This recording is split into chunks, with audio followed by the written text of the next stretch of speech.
Hey everybody, Ryan here from Siege Airsoft, and those of you watching might know that unfortunately we are going to be closing at the end of this month. However, we do want to do a little bit of a field walkthrough to give a bit of a time capsule to our field here. We call this field the Phoenix Field. It was supposed to be kind of a rebirth, but you know, Toronto real estate and all that stuff kind of hit, and as well as C21. It's just a really unfortunate time for Airsoft right now, but we want to end things off with a bang. The map over here at the front of the staging area shows different aspects of the field, where we put the control points, where the buildings are in a rough layout. So let's get started. Let's get the iPro on, of course, as we're moving onto the field, and we're going to be doing some stuff with some guns out there. And we're going to walk through the field entrance. You're going to enter the airlock, and we're going to get to the main field. And right here is my trusty AK that I will be taking along with me today. Let's tighten that up, and we're going to walk around. So first off is going to be the range. As you can tell, some people don't watch out for their height over bore, which is fine, but that's probably why these bottom bits get shot. At Siege, we want to make sure everybody's accountable for their own accuracy, as it is a shooting sport, so we do want people to be accurate. And we'll give people a short range over here. It's not the be-all, end-all, but it does get people used to some pretty quick drills. They can work on like their moving and shooting and all that good stuff. Targets over here, people can test their very pinpoint and precise accuracy with their guns. Usually a good metric is if you can hit the target from the end of the range, you're usually pretty good to go. So let's see if we can do that today for fun skis, hopefully on the first shot. And we're good. All right, let's keep moving. Rules over here. We've had some really funny one-star reviews of people, you know who you are if you're watching this video, very funny, of people complaining that we enforce the rules. Well, we're forced to. Insurance and all that stuff. Also, we don't want anybody losing their eyeballs. I got a good friend that makes glass eyeballs, but they're not cheap, and you can't see out of them, but they do look cool. So we want to make sure that everybody's safe, as per usual. We don't want to give the players any excuses not to know the rules. So safety is the basis of a hobby, and it's our #1 thing. How we're going to walk through this today is we're going to go over kind of the objective points of the field, and we're going to make a big loop around the field. So follow me to the first one. City Hall over here. This is one of the big buildings. So one complaint that we got with City Hall in previous fields, arrangements that is that it wasn't used very often. And we changed that up by actually incorporating City Hall to the front kill house. We'll show that to you guys in a bit. So this flag point is also at the zeroing station. The way that these flags work is there's a black flag and a white flag. So there shouldn't be anybody with color blindness having any issues. To raise the flag, you just pull one flag up. This is also the zeroing range for the long range. Now I do recommend players zero at long range. Can't get into this enough. Most players don't zero, but it's really important even at a CQB field. Leading BB sucks. First shot accuracy counts, and getting those long range shots is nice. A stock AG, this one's not stock obviously, should be able to hit a target no problem at the end of the field. There we go, that was one all the way down there. So should be able to hit a target no problem all the way at the end of the field. Especially when we're playing full field games, you want to be sure that teams at the top are providing overwatch and bounding support for the teams at the bottom. So we have range markers that go all the way down there. I believe the mansion from this point where I'm standing is about 150 feet, 160 feet away, according to a laser ray finder we used a little while ago. So on the edge over there is what we call the bar complex, because that's the bar building over there, and it goes down to the police station, which can sometimes act as a secondary spawn point. And those are what we call the second floor buildings. Now in the bottom over here, you'll see the front kill house, the first kill house. This kill house has been structured a lot more realistically than our previous kill houses. There was some input from law enforcement and other kind of professional agencies to design a more realistic space. And we're gonna go inside, gonna put it on high so you can see. So some of these buildings are not lit. That's why I always recommend having at least a light on your gun. So in here is gonna be the City Hall building. Now, normally this building wasn't used too much actually, previously, but now it's been used a lot more. As you can see, there's a lot of fire on the ground. People tend to sometimes shoot through these ports, but what the biggest point of entry here is gonna be this. Now we blocked off this door, so you have kind of a way into the first kill house, which we are in right now. Turn that off. The reason why we built these huge structures in the field is because we didn't want that flow-through Swiss cheese design.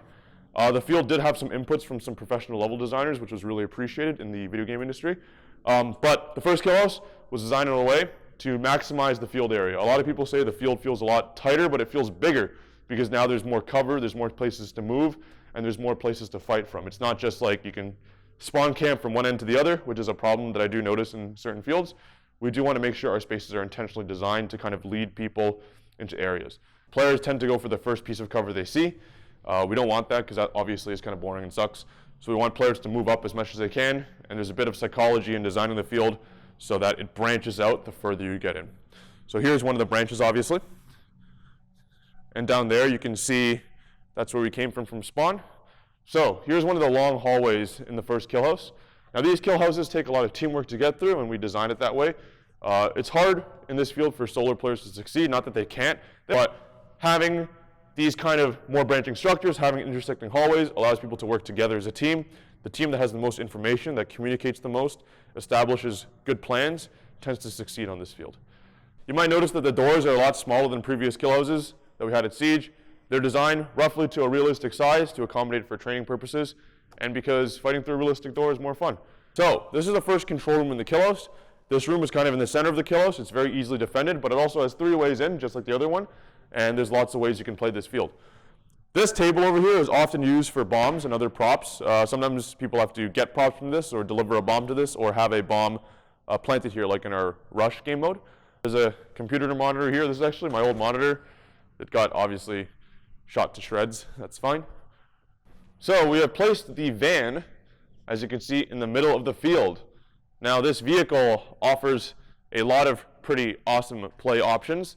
It's pretty cheesy. There's a lot of places to shoot through. You can go inside and hide in there. That's totally fine. As well, there's a capture point in the middle of the field. This is pretty much the mid capture point. When we play hardpoint or King of the Van, this is the capture point used. Flag works exactly the same way as the other ones. These doors are able to be open so people can jump inside, move in, and shoot from in there. Box over here is a super important piece of cover. A lot of people forget that they can go low. So if you guys are clearing these structures over here, don't think about just standing up. You can also get down, and I'm going to demo that. You can get down and like kind of do a little bit of a crab walk there and start to clear from here, and it gives you a really solid platform to peek from. So in here is going to be the fishball stand attached to Chances. These buildings over here provide a great spot to basically lock down the mid areas of the field so your team can progress. Ref tower. We originally actually had the ref tower entrance face this way, but after some playtesting, we found that to be pretty nasty because it kind of opened up to a really diverging lane, and players didn't really know where to go because it was too dangerous. So we opened up, we actually switched the walls of the ref tower, so the ref tower opens up this way, right into the building I was talking about earlier. Now, if Matt's watching this video, which is one of our staff members, he's probably going to be pissed that I'm giving away one of his spots, but that's too bad. 7-11 spot is pretty much the antithesis to the fishball stand. It allows this team to provide a lot of cover to this side of the field, allowing their team to move up from the van or through this little trap house entrance over here. A great spot to provide cover is through here. If you're on that team, you can shoot down to the bar pocket and you can cover the entrance of the kill house. It's pretty tough to clear. Or if you're running this way, you can go into this structure and then provide cover to what we call the D-Day lane down there, which we'll go through in a bit. And this box over here gives you a lot of cover. So you can get down, you can get up, you can shoot. Whoop! You can get down, you can get up, you can shoot, you can move around. You can do a lot of fancy stuff over here. We're going to kind of double back into the first kill house. This side lane used to be a very quick lane in the older map, which you can go directly down the field. We blocked it off just to change up the gameplay flow over here, and it also leads to the midfield, just like the bar, just like the ref tower, and just like the van entrance. We reinforced a lot of the key areas with these metal claddings. That way it doesn't get shredded up and it doesn't like cut anybody. So this lane over here we call D-Day, and the reason why we call it D-Day is like the famous invasion. A lot of people are coming through here, and there's a place of high cover right where the mannequin over there is, the target, the steel that I was shooting earlier. Now we're going to get into the middle hallway of D-Day here. So we call this kind of the Jim Gordon's pocket or the D-Day pocket. So in the pocket over here, lots of cover, lots of places to actually provide support and shoot the guys in the upper floor from the bottom. They can also shoot back at you, so you need to be careful. You're also in a more illuminated area, so that's one thing you need to watch out for as well. But this provides a lot of really cheeky lanes. Now we're going to get to Mr. Tino's old car, gracefully donated by him. This old car over here, just like the van, provides players a lot of options to use cover. As with older field designs, we go with this kind of branching paths kind of thing. So here's a fast lane, it's fast, but it's a bit not as safe, you don't have as much cover.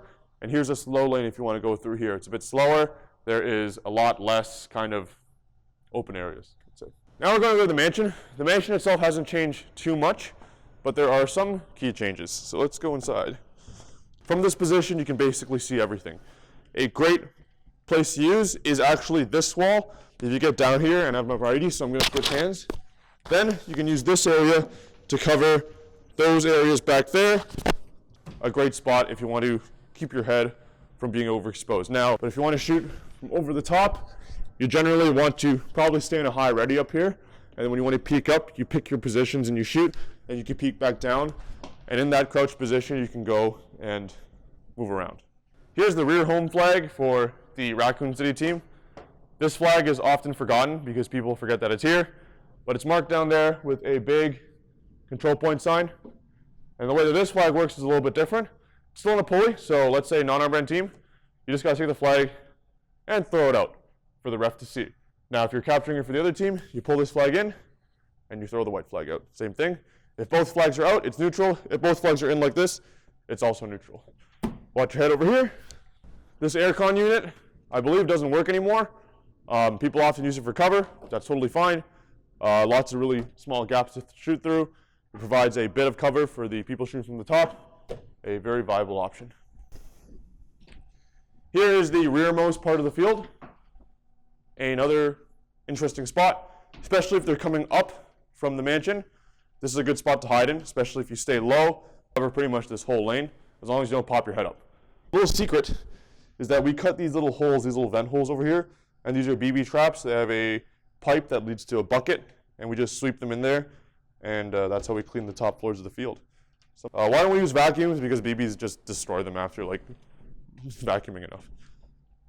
Now, we're going to go into the mansion, into the dark. We're just going to activate the motion sensor light here. Dancing around. There we go. Let there be light. The mansion is a really bright structure. It's one of the final holdouts for games like Rush. There's also some maps on the walls that you guys can see. Very defensible. Lots of cool spaces in here. Definitely going to be missed. A lot of great memories in here. The lower floor of the mansion, this is called the atrium. You can see the atrium is marked by being a courtyard kind of structure. There's some balconies you can shoot the top from, and these walls over here that provide some cover for players. Pretty cool. This actually used to be blocked, and that used to be open, and we changed it up a little bit just to keep it fresh in here. All right, let's go to the mansion rear hallway. So the mansion rear hallway is often the last spot of the field to be taken because it's dark, it's scary, and there's a lot of things there. This table over here is first used for a lot of props, so oftentimes we'll have a bomb here, one of the sensor bombs built by Mr. Peter Colpitz, and this will be like the final rush objective for a lot of games. So the mansion hallway is pretty dark. We do turn on the lights here usually, but they're not often crazy, and it's just a very dark and foreboding place, a really nice place for people to hide. Rear Raccoon City spawn. Same exact structure as the front one, lines in the back, same rules as usual, just blue.